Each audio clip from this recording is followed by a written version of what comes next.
जंगल का शासक शेर होता है।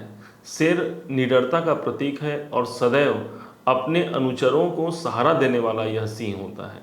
ऐसे ही होते हैं सिंह राशि के लोग, क्योंकि इनके राशि का अधिपति जो होता है वह सिंह हो गया, शेर हो गया। अब इनके स्वामी के जो होते हैं वो सूर्य बन जाते हैं। सूर्य स्वयं जो है एक तेज के कारक माने गए हैं, एक जीवन में ऊर्जा प्रदान करने वाले हैं।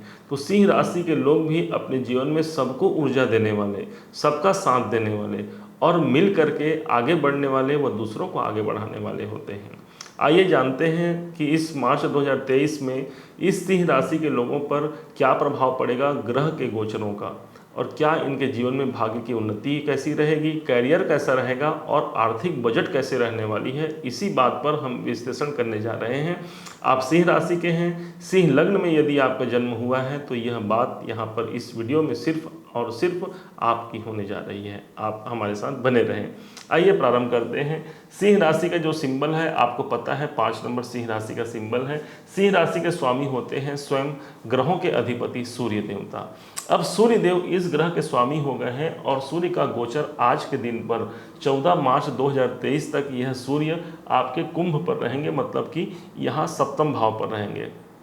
लगन के स्वामी जहाँ जाते हैं हमारा मन और हमारा तन भी वहीं जाता है। जब लगन के स्वामी सप्तम पर चले जाते हैं तो सप्तम भाव काहे का, तो सप्तम भाव है आपके जीवन साथी का। तो आप कहाँ चले गए, जीवन साथी के पास चले गए। मतलब इस टाइम पर जीवन साथी से जुड़ करके आपको कार्य करना होगा। जीवन साथी का सहयोग मिलेगा और उसके सहयोग से, जीवन साथी के सहयोग से आपको तरक्की मिलेगी।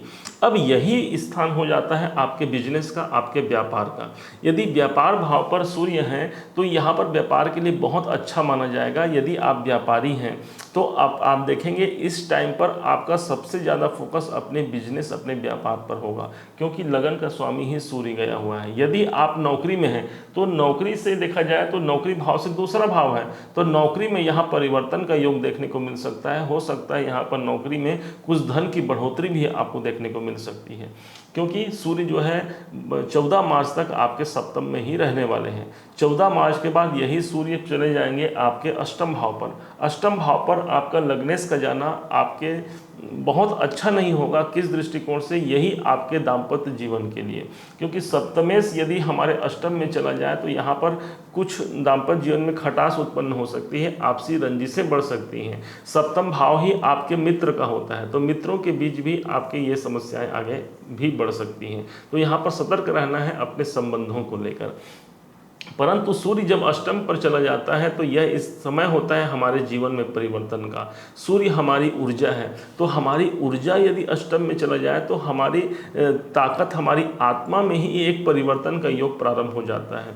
उस समय पर ऐसे लोगों से भी सहयोग मिलना प्रारंभ हो जाता है जो शायद अपने नहीं थे, और ऐसे में अपनों का सहयोग तो मिलना फिर लाजमी हो जाता है और वह योग भी हम पर प्रभावी हो जाता है। 14 मार्च के बाद जब यहाँ पर अष्टम में सूर्य आएंगे तो कोई गुप्त धन दिलाने का वादा भी करते हैं। गुप्त धन इसलिए भी होता है क्योंकि अष्टम भाव गुप्त धन या गुप्त संपदाओं का होता है। अष्टम भाव ही गुप्त तंत्र मंत्र का भी होता है। तो इसलिए ये जो समय होगा 14 मार्च के बाद का जो समय होगा वह जो है गुप्त मार्ग से आपकी किस्मत परिवर्तन का समय आप मान सकते हैं। मंगल की बात करते हैं। मंगल इस समय पर आपके राशि में कहाँ है, दसम भाव पर है। तो जब लगन से दसम भाव पर मंगल का गोचर है और मंगल सूर्य के मित्र हैं और भाग्य के स्वामी हैं, तो भाग्य के स्वामी जब हमारे चले जाते हैं दसम भाव पर तो क्या बोलेंगे इसे, कि भाग्य से हमारे कैरियर में ग्रोथ आना, आपके नौकरी, जॉब, कैरियर, और साथ में यदि आप राजनीति में भी आप अपना योगदान रखते हैं तो इसे बहुत अच्छा समय माना जाएगा। मंगल यूँ तो 12 मार्च 2023 तक वृषभ में रहेंगे, मतलब मंगल का जो समय रहेगा वृषभ में, यहाँ पर वो 12 मार्च तक का समय रहेगा। अब यहाँ 12 मार्च तक का जो समय रहेगा आपके कैरियर के लिए बहुत अच्छा माना जाएगा, उसमें आपको ग्रोथ की संभावना है। हो सकता है आप नौकरी इत्यादि में भी इस समय पर कोई अर्जेंट आपको कॉल आ जाए या अर्जेंट आपके लिए कोई संदेश मिल जाए। यही मंगल जब 12 मार्च के बाद एक घर आगे बढ़ जाएंगे, जब गोचर में ये एकादश भाव पर चले जाएंगे, तो ऑलरेडी यहाँ पर जा करके मंगल को एक साहस मिल जाएगा, एक लाभ मिल जाएगा। मतलब आपके भाग्य कहाँ चले गए, भाग्य लाभ भाव पर चला गया। मतलब इस समय पर भाग्य से ही लाभ की प्राप्ति होना, भाग्य से ही आपकी इच्छाओं की पूर्ति होना। कोई भी इच्छाएं, डिजायर जो आपकी हैं, जो पूर्व से बनी हुई हैं, उसमें पूर्ति होने की संभावना यहाँ पर ज़्यादा बन जाएंगी। मंगल की बात होने के बाद में अब बुध की बात करते हैं, जो कि आपके लिए धन का स्वामी है। वास्तव में आर्थिक स्थिति जो सिंह राशि के लोगों के लिए है, वह उनका धनेश बनता है बुध। हमने सन 2023 पूरा कैसा रहेगा आर्थिक बजट, इस पर एक बहुत ही विस्तृत वीडियो बनाया है सिंह राशि के जातकों पर। यदि आपने अब तक उसे नहीं देखा तो वहाँ पर जा करके पुनः आप उसे देख सकते हैं। अब यहाँ पर इस महीने की बात की जाए तो आपका धनेश कौन हो गया, बुध हो गया। अब बुध जो है यथावत कुंभ राशि में बने हुए हैं। कुंभ राशि मतलब ऑलरेडी यहाँ पर शनिदेव और सूर्यदेव पहले से बैठे हुए हैं। बुध के लिए आपको बता दें कि बुध के लिए सूर्य और शनि दोनों इनके मित्र हैं, क्योंकि सूर्य के साथ भी इनकी मित्रता है और शनि के साथ भी इनकी मित्रता है। तो इसलिए बुध यहाँ पर बली माने जाएंगे। परंतु इस समय पर 1 मार्च जैसे ही लगेगा उसी दिन बुध अस्त हो जाएंगे। मतलब आपके भाग्य का स्वामी अस्त हो जाना, आपके लाभ का स्वामी अस्त हो जाना, आपके धन का स्वामी अस्त हो जाना। यहाँ पर अस्त की परिभाषा यही मानी जाएगी कि बहुत ज़्यादा जो है कहीं पर रिस्क लेकर के आपको धन निवेश नहीं करना है, वरना वहाँ पर आपको आर्थिक रूप से आपको कमजोरी महसूस हो सकती है। हो सकता है कि पैसे आपने लगाए और उसके अनुकूल आपको रिटर्न न मिले, आपको लाभ न मिले। तो इसलिए पैसों की बड़ी सोच समझ करके इस टाइम पर आपको उपयोग करना है। कोई ग्रह जब अस्त अवस्था में आ जाता है तो उसकी डिग्रियां बहुत कम हो जाती हैं, और जब ग्रहों की डिग्रियां बहुत कम हो गई तो मानिए कि एक 0 वाट का बल्ब आपके धन और लाभ भवन का स्वामी सप्तम में चला गया है। हालांकि बुध का जब भी सप्तम भाव में आए तो मित्रों का सहयोग, साझेदारी से लाभ, व्यापार में उन्नति को देता है, परंतु अस्त अवस्था होने के कारण आपको इन्हीं तीनों चीज़ों में आपको विशेष सतर्कता भी रखनी होगी। बुध की बात के बाद में 16 मार्च के बाद ये बुध जो है मीन में चले जाएंगे। ऑलरेडी यहाँ पर पहले से गुरु और शुक्र बैठे हुए हैं, गुरु का साथ इनको मिल जाएगा। बुध और गुरु दोनों मिल करके अष्टम पे चले जाएंगे। बुध जब अष्टम में चले जाएंगे तो इस टाइम पर क्या होगा, आपका बुध कौन है, तो बुध आपके माइंड है, आपकी बुद्धि है। तो बुद्धि कहाँ चली जाएगी, अष्टम भाव पर। अष्टम भाव कहाँ का, रिसर्च का। तो आप देखेंगे कि आप रिसर्च की ओर ज़्यादा आपका ध्यान लगा हुआ है। कोई ना कोई खोजी प्रवृत्ति के आप बन जाएंगे। किसी बात को आप जानने का प्रयास करेंगे, किसी बात को आप समझने का प्रयास करेंगे जो अब तक किसी समस्या का हल नहीं निकला है। तो ये वो समय होगा 16 मार्च के बाद का जो समय, वो उस समस्याओं से आपको निजात भी दिलाएगा और उसके हल के लिए आपको प्रयास भी करवाएगा। बुध के बाद गुरु में चलते हैं तो गुरु का गोचर शुरू से ही आपके अष्टम भाव पर बना हुआ है। अष्टम भाव मतलब आपके पंचम प्रारब्ध का स्वामी अष्टम में जाना। गुरु के लिए यह स्थान अनुकूल बहुत ज़्यादा तो नहीं होता, क्योंकि गुरु जब अष्टम में चले जाते हैं तो हमें अपने प्रारब्ध का प्रतिफल नहीं मिलता। हालांकि यह समय ज़्यादा समय तक नहीं रहने वाला, लेकिन मार्च तक तो रहेंगे ही। अभी अप्रैल में गुरु जब ट्रांजिट परिवर्तन करेंगे, गोचर इनका परिवर्तन होगा, तब यह भाग्य भाव में जाएंगे। तो मेरा मानना है कि मार्च भर अभी गुरु जब यहाँ रहेंगे तो थोड़ा सा हमारे प्रारब्ध का प्रतिफल नहीं मिल पाता, जिसके कारण से हम यदि कोई कार्य कर भी रहे हैं तो उसका सही उचित हमें परिणाम नहीं मिलता। अब यही गुरु शुक्र के साथ में है, तो गुरु और शुक्र जब एक संघ में होते हैं तो एक शंख नाम का योग बनाते हैं। जो ऐसी मान्यता है कि शंख जहाँ होता है उस भाव पर भगवान विष्णु, श्री हरि, लक्ष्मी का भी वास होता है। अब ये शंख योग कहाँ बना, तो अष्टम में बना।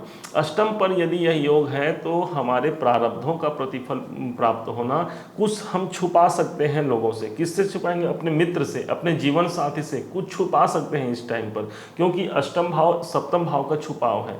तो यहाँ पर ध्यान रखना है कि अपने बातों को, अपने जो आपके विचार हैं उनको अधिक लोगों तक प्रेषित करना है, यदि वह सार्थकता आपको चाहिए तो।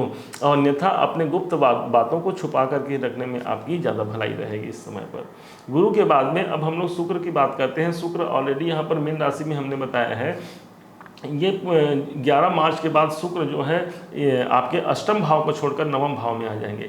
ये वो अनुकूल समय होगा जब आपका साथ देगा भाग्य, क्योंकि शुक्र जब भाग्य भाव पर चले जाएंगे तो एक अनुकूल समय माना जाएगा। किस दृष्टिकोण से? भाई आपके साहस का स्वामी आपके भाग्य भाव में गया है, कोई धार्मिक यात्रा का योग बना सकता है। इस समय पर आपके जो छोटे भाई बहन हैं उनके तरक्की होने का योग है, क्योंकि तीसरा भाव आपके छोटे भाई बहन भी हैं। यही भाव आपके साहस का है, आपके पराक्रम का है, यही भाव आपकी छोटी मोटी यात्राओं का है। आप देखेंगे कोई छोटी मोटी यात्रा आपकी हो सकती है, वह भी धार्मिक, क्योंकि धार्मिक स्थान हमारा नवम भाव धार्मिक है।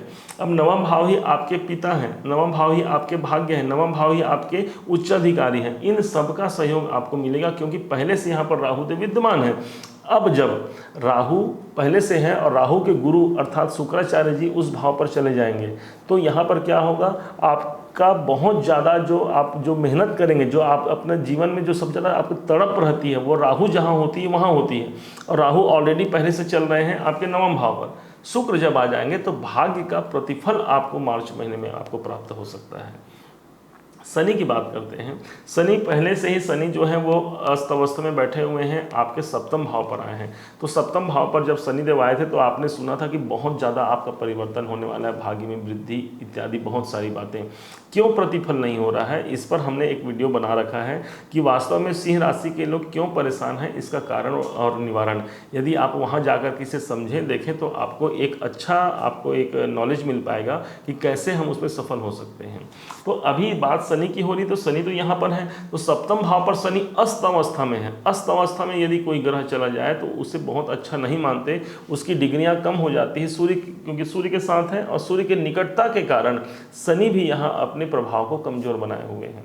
अब इससे मुक्ति कैसे लिया जाए, तो शनि जब अस्त अवस्था से मुक्त हो जाएंगे 6 मार्च को शनि मुक्त हो जाएंगे अस्त अवस्था से, तो आपको 7वें भाव के पूर्ण रिजल्ट मिलने प्रारंभ हो जाएंगे। 7वां भाव का हैगा आपके जीवन साथी का, आपके मित्रों का, आपके साझेदारी का, आपके दैनिक इनकम का, और साथ में यही वो स्थान है जो आपका व्यापार भी है।